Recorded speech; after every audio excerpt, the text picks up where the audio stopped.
Ezequiel capítulo 15. Querido hermano, Ezequiel capítulo 15 tiene un subtítulo muy interesante. Dice, Jerusalén es como una vid inútil. Cuando nosotros vamos a la lectura bíblica, vamos a encontrar que la vid tiene unas connotaciones espirituales muy importantes. Jesucristo se muestra como la vid verdadera y nosotros los pámpanos. Acá en Ezequiel Dios se presenta y representa al pueblo de Dios como una vid, pero una vid inútil. Una vid que está fuerte, tiene tronco, tiene raíces, pero lo que no tiene son frutos. Por eso en Ezequiel capítulo 15, Dios llama a través del profeta Ezequiel a que nosotros veamos, seamos como una vid, pero no una vid inútil, sino una vid útil. ¿Qué significa esto?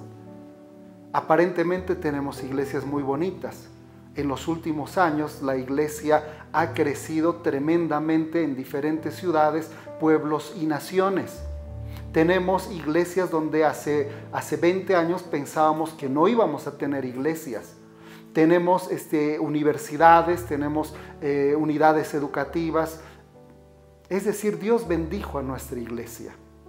Pero la pregunta es, ¿esas instituciones, nuestras iglesias, nuestros departamentos están cumpliendo la función por la cual fueron establecidas por Dios? Dios llama la atención al pueblo de Israel y dice, eres una vid, pero eres una vid inútil, no das fruto. Dios desea que todo cristiano, tú y yo, seamos vid, pero también demos frutos. ¿Cuáles son esos frutos? Es interesante que cada uno de nosotros muestre la gloria de Dios en todas nuestras actividades. Que las iglesias no solamente sirvan para reunirnos los sábados, sino que sean un centro social, un centro para ayudar a los pobres, para ayudar a las viudas.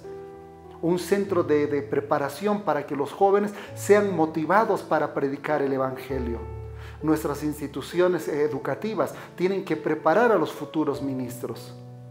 Ezequiel capítulo 15 es un llamado que Dios hace a Israel y le dice, eres vid, eres una vid hermosa, preciosa, pero eres una vid sin frutos.